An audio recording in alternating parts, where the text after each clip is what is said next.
আবারও মালয়েশিয়াতে শুরু হয়েছে ইমিগ্রেশন অপারসি। কাদেরকে গ্রেপ্তার করতেছে, কোথায় ইমিগ্রেশনে অপারসি দিচ্ছে এবং কি ইমিগ্রেশনে অপারসি থেকে বাঁচার কিছু কৌশল রয়েছে। আজকে এই বিষয়ে বিস্তারিত আপনার সাথে শেয়ার করব। আসসালামু আলাইকুম সম্মানিত প্রিয় মালয়েশিয়ান প্রবাসী ভাইরা। আজ 27 সেপ্টেম্বর 2021 আপনাদের সাথে শেয়ার করব মালয়েশিয়া আপডেট নিউজ। আবারও মালয়েশিয়াতে শুরু হয়েছে ইমিগ্রেশন অপারসি। কাদেরকে গ্রেপ্তার করতেছে, কোথায় ইমিগ্রেশনে অপারসি দিচ্ছে এবং কি ইমিগ্রেশনে অপারসি থেকে বাঁচার কিছু কৌশল রয়েছে। আজকে এই বিষয়ে বিস্তারিত আপনার সাথে শেয়ার করব। এবং রয়েছে যে সমস্ত প্রবাসী ভাইরা এখনও ভ্যাকসিন দিতে পারেননি, আবারও কুয়ালালামপুরে অ্যাপয়েন্টমেন্ট ব্যতীত আপনারা ভ্যাকসিন দিতে পারবেন, বিষয় রয়েছে বিস্তারিত। এবং রয়েছে অন্য যাদের পাসপোর্ট দিয়ে ভ্যাকসিন দিলে কী ক্ষতি হতে পারে আজকে আপনার সাথে শেয়ার করব। এবং রয়েছে যে সমস্ত প্রবাসী ভাইরা দেশে ছুটিতে গিয়ে আটকা পড়ে আসেন ওই সমস্ত প্রবাসী ভাইদের জন্য রয়েছে গুরুত্বপূর্ণ কিছু তথ্য। তাতে আজকে গুরুত্বপূর্ণ ভিডিওটি না আপনাদের শেষ পর্যন্ত আমাদের সাথেই থাকুন। আপনারা দেখতেছেন প্রবাস টিভির সাথে আছে আমি আমিরুল ইসলাম রুবেল, কুয়ালালামপুর মালয়েশিয়া থেকে। সম্মানিত ভিউয়ার্স, আপনি যদি আমাদের প্রবাস টিভিতে নতুন দর্শক হয়ে থাকেন অবশ্যই চ্যানেলটি সাবস্ক্রাইব করে পাশে থাকবেন আইকনটি বাজারে এখন পরবর্তী সকল আপডেটের জন্য। আর সাবস্ক্রাইব করে রাখলে আপনাকে অনেক অনেক ধন্যবাদ। সম্মানিত প্রিয় মালয়েশিয়া প্রবাসী ভাইরা, আমরা ইদানিং দেখতেছি মালয়েশিয়াতে আবারও মালয়েশিয়া ইমিগ্রেশন পুলিশ বিভিন্ন স্থানে অপারসি দিচ্ছে, গ্রেপ্তার করতেছে বিভিন্ন দেশের অবৈধ নাগরিকদেরকে। যেমন গত 23 সেপ্টেম্বর সেলাঙ্গরের আমপাঙে অবস্থিত একজন বাংলাদেশের গার্মেন্টসে ইমিগ্রেশন অপারসি দেয়, যেখান থেকে গার্মেন্টসের মালিক সহ বিভিন্ন দেশের 45 জন নাগরিককে গ্রেপ্তার করা হয়েছে।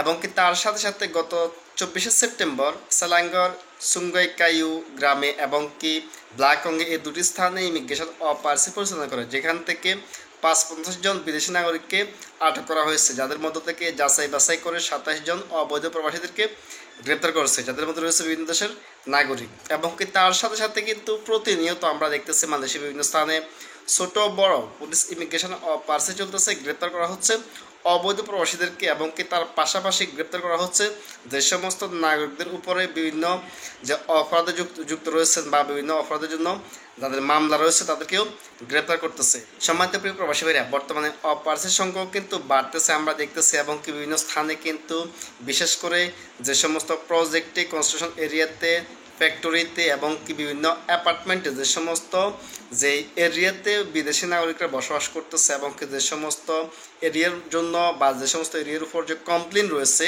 এবং কি যে সমস্ত বিশেষ করে প্রজেক্টে এবং কি কনস্ট্রাকশন সেক্টরগুলোতে এবং রয়েছে যেই ফ্যাক্টরিতে বিদেশি নাগরিকরা বসবাস করতেছে এবং কি অবৈধ প্রবাসীরা বসবাস করার সম্ভাবনা রয়েছে এবং কি যে সমস্ত মালিকদের কাগজপত্রে দুর্বলতা রয়েছে বা লাইসেন্সের সমস্যা রয়েছে, দুর্বলতা রয়েছে বা ট্যাক্সের সমস্যা রয়েছে, ওই সমস্ত কিন্তু সেক্টরগুলোতে ইমিগ্রেশন অপারসি দিচ্ছে। এবং কি তারই ধারাবাহিকতা বিভিন্ন স্থানে অপারসি চলতেছে, বিশেষ করে যেই ফ্যাক্টরি এবং কি কনস্ট্রাকশন সেক্টরগুলোতে।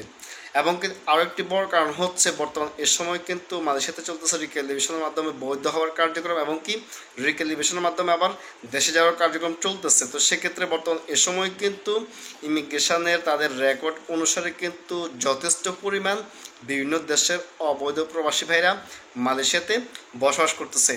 ইমিগ্রেশনের রেকর্ড অনুপাতে কিন্তু বৈধ হওয়ার সংখ্যাও কম এবং কি দেশে যাওয়ারও সংখ্যাও কম। তাই তো যেহেতু হাতে রয়েছে মাত্র ৩ মাস, তো সেক্ষেত্রে মালয়েশিয়া ইমিগ্রেশনও কিন্তু বিভিন্ন বড় বড় স্থানগুলোতে বা বিভিন্ন যেখানে বিদেশি নাগরিকরা বসবাস করছে ওই সমস্ত এরিয়াতে ইমিগ্রেশন অপারসি দিচ্ছে। যে সম্মানিত প্রবাসী ভাইরা, এবার আসুন ইমিগ্রেশন থেকে বাঁচার কিছু কৌশল। মালয়েশিয়াতে চলতেছে রিক্যালিব্রেশন পুলিংয়ের মাধ্যমে দেশে যাওয়া এবং কি টেনেকেটের মাধ্যমে বৈধ হওয়ার কার্যক্রম। তো সেক্ষেত্রে আপনাকে দুটি অপশন থেকে যে কোনো একটি অপশন আপনাকে চুজ করতে হবে। তো সেক্ষেত্রে যারা দেশে যাবেন ডিসেম্বর মাসে, এই সময় আপনি কাজ করতেছেন, কিছু টাকা উপার্জন করে দেশে যাবে, তো সেক্ষেত্রে আপনি একটি কাজ করতে পারেন, আপনি বিমান টিকিট কেটে রাখুন এবং কি প্রয়োজনীয় আনুষ্ঠানিক কাজগুলো করে রাখুন এবং কি সমস্ত পেপার ডকুমেন্ট আপনার হাতে রাখবেন। ইনকেস থেকে কোনো সমস্যা হয়ে গেলে আপনি শো করতে পারবেন যে আমি টিকিট কাটা রয়েছে বা পেপার রয়েছে আমার হাতে, আমি দেশে চলে যাব, আগামী আমার নভেম্বর মাসে ফ্লাইট রয়েছে বা ডিসেম্বর মাসে আমার ফ্লাইট রয়েছে। তো সেক্ষেত্রে আপনি একটা পর্যায়ে পড়বেন, আপনি একটা পর্যায়ে যাবেন, আপনাকে কিন্তু ওই লেভেলে বা আপনাকে যেই বা সাজা বা আপনাকে যেই জেলও না দেওয়ার সম্ভাবনা অনেকটাই বেশি। এবং যে সমস্ত প্রবাসীরা আপনারা বৈধ হবেন তারা কিন্তু সহজে ৫০০ রিঙ্গিত দিয়ে ভালো একটি এজেন্টের মাধ্যমে কোম্পানির মাধ্যমে কিন্তু বৈধ হয়ে পেপারটি হাতে রাখতে পারেন, তাহলে কিন্তু আপনাকে ইমিগ্রেশন ধরবে না। আমরা অবশ্যই দুটি অপশন থেকে যে কোনো একটি অপশনে অবশ্যই আমরা যে ওই অপশন অনুপাতে আমরা অংশগ্রহণ করব। দেশের মাধ্যমে প্রবাসী ভাইরা, ভ্যাকসিন সংক্রান্ত বিগত সময়ে আমরা দেখেছি মালয়েশিয়া সরকার কুয়ালালামপুর এবং কি সেলাঙ্গর এই দুটি প্রদেশের সমস্ত বিদেশি নাগরিক এবং কি সমস্ত স্থানীয়দেরকেও কিন্তু অ্যাপয়েন্টমেন্ট ব্যতীত ভ্যাকসিন দেওয়ার সুযোগ দিয়েছে এবং কি সময় অনুপাতে বন্ধ করে দেওয়া হয়েছে এবং কি এই পর্যন্ত অনেক প্রবাসী ভাই রয়েছেন যারা কিনা অ্যাপয়েন্টমেন্ট নিয়ে ভ্যাকসিন পাননি এবং কি যে অ্যাপয়েন্টমেন্ট ব্যতীত কোথাও ভ্যাকসিন দিতে পারেননি তাদের জন্য আরেকটি সুযোগ এসেছে। আগামী যে আজ 27 সেপ্টেম্বর আজ থেকে আগামী 6 অক্টোবর পর্যন্ত মালয়েশিয়া সেলাঙ্গর চেরাস এই অ্যাড্রেসে আপনারা স্ক্রিন দেখতেছেন যে অ্যাড্রেসটি, এই অ্যাড্রেসে যে ভ্যাকসিন দেওয়া হবে আপনাদেরকে আপনারা কোনো প্রকার অ্যাপয়েন্টমেন্ট পেয়ে তো কিন্তু ভ্যাকসিন দিতে পারবে। শুধুমাত্র আপনার মোবাইলে মাইসেরাটি রেজিস্ট্রেশন করে আপনার পাসপোর্টটি নিয়ে যাবেন বা পাসপোর্টের ফটোকপি বা ক্লিয়ার ফটোকপি আপনারা নিয়ে যাবেন, তাহলে কিন্তু আপনি ভ্যাকসিন দিতে পারবেন। তো সেক্ষেত্রে এখানে একটু শর্ত রয়েছে, আপনাকে 2 ডোজ ভ্যাকসিনের জন্য 90 রিঙ্গিত পে করতে হবে। যেহেতু বিগত সময় ফ্রি ছিল আপনারা দিতে পারেননি বা সময় আসেনি, আপনারা চাইলে কিন্তু যাদের প্রয়োজন তারা কিন্তু এই সেন্টার থেকে কিন্তু ভ্যাকসিনটি দিয়ে আসতে পারেন। 90 রিঙ্গিত দিয়ে আপনি ভ্যাকসিন দিতে পারবেন 2 ডোজ। তো সেক্ষেত্রে স্ক্রিন দেওয়া অ্যাড্রেসে আপনারা চলে যেতে পারেন। আজ 27 সেপ্টেম্বর থেকে আগামী 6 অক্টোবর পর্যন্ত ভ্যাকসিন দিতে পারবেন সকাল 9টা থেকে 6টা পর্যন্ত। এবং যে কাজটি করবেন না প্রবাসী ভাইরা, আপনারা অবশ্যই আপনার পাসপোর্ট দিয়ে ভ্যাকসিন দেওয়ার চেষ্টা করবেন এবং কি অন্যজনের পাসপোর্ট দিয়ে যদি আপনি ভ্যাকসিন দেওয়ার চেষ্টা করেন বা ভ্যাকসিন দিয়ে দেন তাহলে কিন্তু পরবর্তীতে আপনার সমস্যা হবে। কেননা ইতিমধ্যে আমরা জেনেছি যে মালয়েশিয়াতে অবস্থিত একজন বাংলাদেশি সাদ্দাম হোসেন নামের একজন বাংলাদেশিকে মালয়েশিয়া পুলিশ গ্রেপ্তার করেছে, যে কিনা অন্যজনের পাসপোর্ট দিয়ে ভ্যাকসিন দিতে এসেছে ভ্যাকসিন সেন্টারে, তাকে গ্রেপ্তার করছে এবং কি 9 মাস জেল দিয়েছে। প্রবাসী ভাইরা, আমরা ভুল করে এই কাজটি করবো না। যে সমস্ত প্রবাসী ভাইরা আমরা অন্যজনের পাসপোর্ট দিয়ে ভ্যাকসিন দিয়েছি ওই নামটি আপনারা চাইলে এখনও মাইসেরাত্রা হেল্প ডেস্কে ওই অপশনে গিয়ে কিন্তু আমরা নাম চেঞ্জ করতে পারবো। আমরা অরিজিনাল পাসপোর্টের নাম এবং কি আমাদের পাসপোর্ট নাম্বার ব্যবহার করব।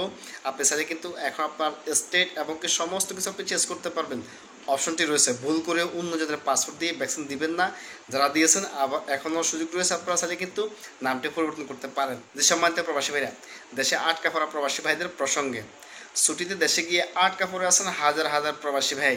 আলহামদুলিল্লাহ, মালয়েশিয়া সরকার ছুটিতে দেশে গিয়ে আটকা পড়া প্রবাসীদেরকে মালয়েশিয়াতে প্রবেশের অনুমতি দিয়েছে। তো সেক্ষেত্রে অনেকগুলো শর্ত রয়েছে, কী কী করতে হবে আমরা বিগত সময় একটি ভিডিওতে আপনাদের সাথে শেয়ার করছি। তো এখন অনেক প্রবাসী ভাই আমাদেরকে প্রশ্ন করতেছে যে ছুটিতে আসার পরবর্তীতে আমার কিন্তু ভিসা এক্সপায়ার হয়ে গেছে, পাসপোর্টের মেয়াদ শেষ হয়ে গেছে, বা 1 মাস রয়েছে বা 3 মাস রয়েছে। তো সেক্ষেত্রে আমার করণীয় কী? প্রবাসী ভাইরা, যেহেতু আপনার পাসপোর্টের যে প্রথম পেজের আপনার ফটোকপি লাগবে এবং কি শেষ পেজেরও ফটোকপি লাগবে, তো সেক্ষেত্রে আপনি সমস্ত কিছু কিন্তু পুরাতন পাসপোর্টের ফটোকপি শো করবেন এবং কি তার পাশাপাশি কিন্তু আপনি দ্রুত বাংলাদেশ থেকে আরও একটি নতুন করে পাসপোর্ট তৈরি করে নিতে হবে আপনাকে এবং কি ওই পাসপোর্টের ফটোকপি আপনার এজেন্টকে পাঠিয়ে দিবেন। এবং কি যাদের ভিসার মেয়াদ শেষ হয়ে গেছে আপনারা যেহেতু আপনার মালয়েশিয়া হাইকমিশন রয়েছে ঢাকাতেও, তাদের সাথে যোগাযোগ করতে হবে।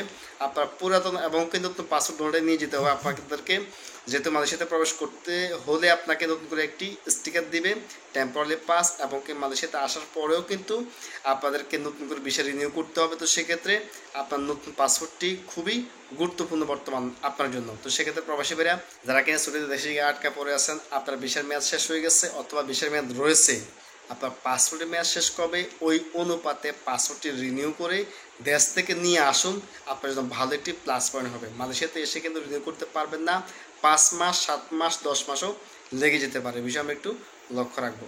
যে সম্মানিত ভিউয়ার্স, আজকে এই পর্যন্ত। যদি আপনার কোনো মতামত থেকে তাকে অবশ্যই কমেন্ট বক্সে কমেন্ট করবেন এবং কি ভিডিওটি শেয়ার করে নানা প্রবাসীদেরকে দেখার সুযোগ করে দিবেন, জানার সুযোগ করে দেবেন। ধন্যবাদ, ভালো থাকুন, নিরাপদ থাকুন, দেখা হবে পরবর্তী ভিডিওতে।